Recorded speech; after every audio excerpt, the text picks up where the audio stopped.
আমার প্রিয় নবী সাল্লাল্লাহু আলাইহি ওয়াসাল্লামকে জিজ্ঞাসা করা হয়েছে, নবী বলেন তো ছেলে কেমনে জন্ম নেয়, মেয়ে কেমনে জন্ম নেয়? একজন দাঁড়িয়ে বলল যে রাসূল বলুন তো আমার বাবাকে।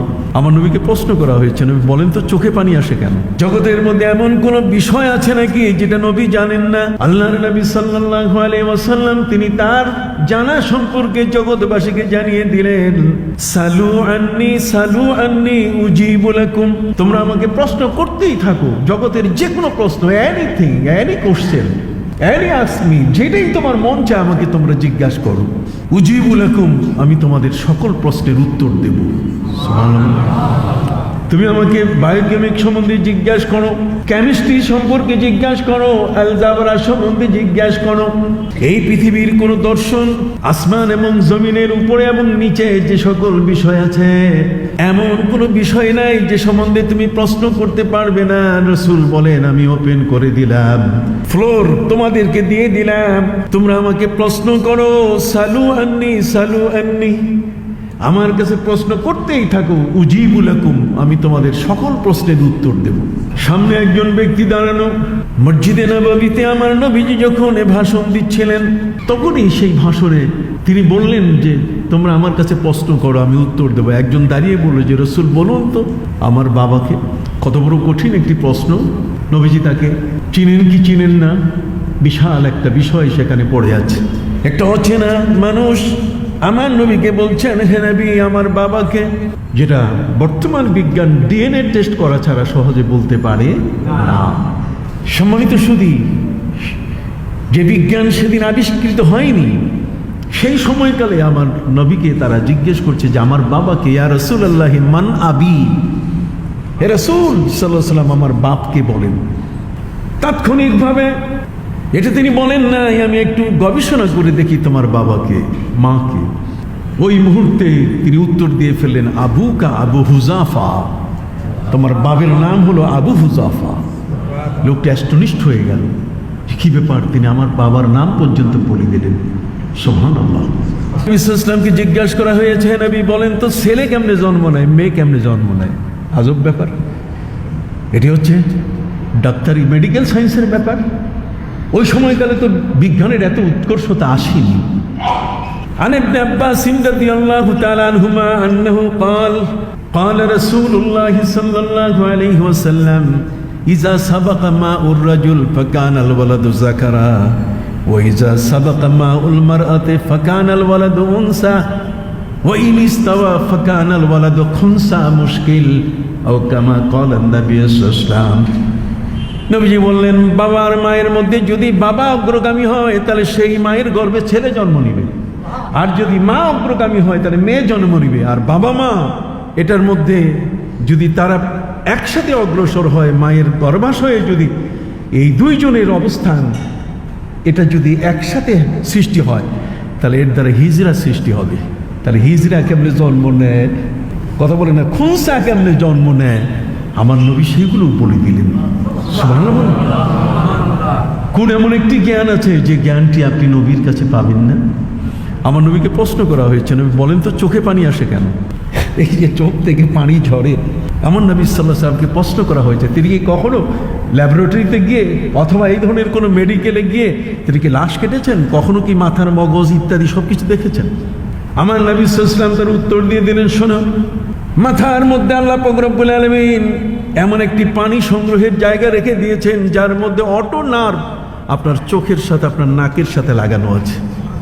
পবিত্র কোরআন মজিদে আল্লাহ বলছেন, আলাম নাজআল লাহু আইনাইনি ওয়া লিসানান ওয়া শাফাতাইন ওয়া হাদাইনাহুন নাজদাইন। একটু সুবহানাল্লাহ বলেন।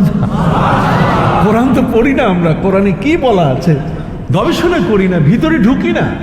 এই ডক্টর সাহেবরা, ওনারা তো ডক্টরেট তো এমনি আসে না, গভীরে ঢুকতে হয়, অন্ধকারে এত গভীরে যেতে হয় যে যে জিনিসগুলো দেখা যায় না সেগুলোকে তারা সংগ্রহ করেন। পবিত্র কোরআন মজিদে আল্লাহ বলেন, আলাম নাজআল লাহু আইনাইন, আমি কি তোমার দুটো চোখ সৃষ্টি করি নাই? কেন প্রশ্ন করলেন আল্লাহ তাআলা? আপনি কখনো ভেবেছেন? আল্লাহ নিজেই বলছেন তোমার দুটো ঠোঁট সৃষ্টি করেছি, তোমার জিহ্বা সৃষ্টি করেছি। কেন? তুমি কি কখনো ভেবেছো?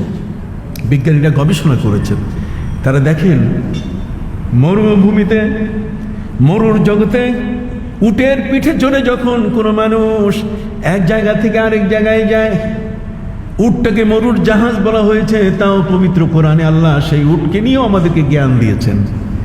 তিনি আমাদেরকে জিজ্ঞাসা করেছেন, আফালা ইয়ানজুরুনা ইলাল ইবিলি কাইফা খুলিকাত। সম্মানিত শুধু জগতের মধ্যে আল্লাহ পাক রব্বুল আলামিন, তোমরা কি উটের দিকে তাকিয়েছো?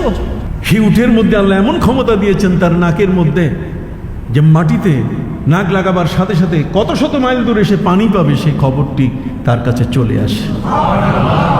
কি চমৎকার নেভিগেশন, কি চমৎকার তার ভিতরে সেই রাডার, নাকের মধ্যে সেই রাডারটা লাগানো আছে।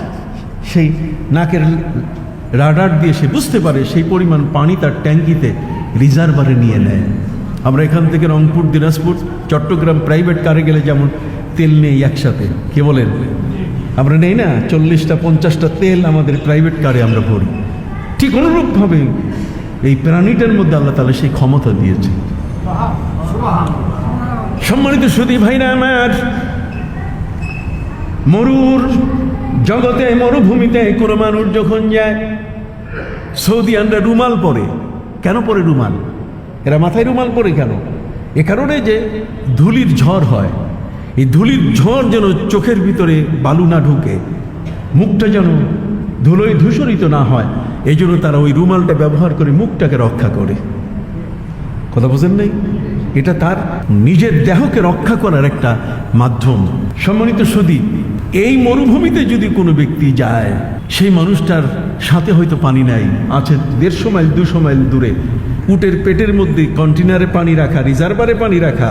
এই মানুষটার ওই মুহূর্তে যদি চোখের মধ্যে একটা খড়কুটো ঢুকে যায় অথবা বালু ঢুকে যায়, বালুকণা, তাহলে সেই বালুকণা এটা বের করতে গেলে এই মহামূল্যবান চোখটাকে বাঁচানোর জন্য আশপাশে তেমন কোনো হাসপাতাল নাই।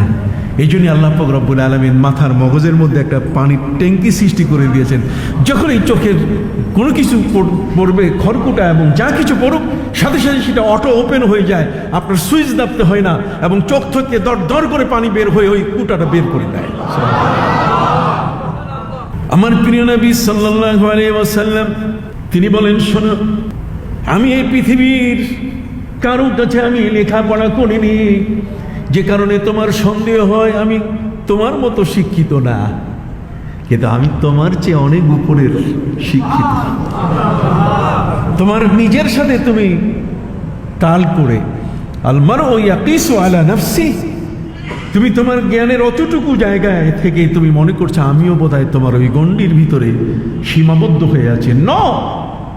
আমার প্রিয় নবী সাল্লাল্লাহু আলাইহি ওয়াসাল্লাম তিনি তার শিক্ষা জ্ঞান আহরণ সম্পর্কে বিশ্ব জগৎকে তিনি জানিয়ে দিলেন, আল্লামানি রব্বি ফাআহসানা তালিমি ওয়া আদ্দাবানি রব্বি ফাআহসানা তাদিবি। আমার নবী বলেন, আল্লামানি রব্বি, আমার শিক্ষক হলেন আল্লাহ। আল্লাহ আমাকে শিখাই দিয়েছেন বিশ্বের সকল বিষয়ের জ্ঞান।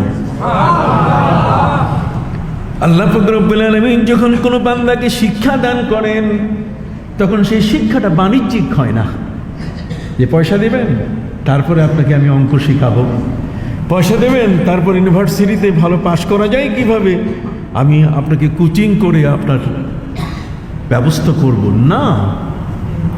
আমার নবী সাল্লাল্লাহু আলাইহি ওয়াসাল্লাম তিনি বললেন, আল্লামানি রব্বি, আমার রব আমাকে শিক্ষা দান করেছেন। সুবহানাল্লাহ বলেন, আল্লামানি রব্বি।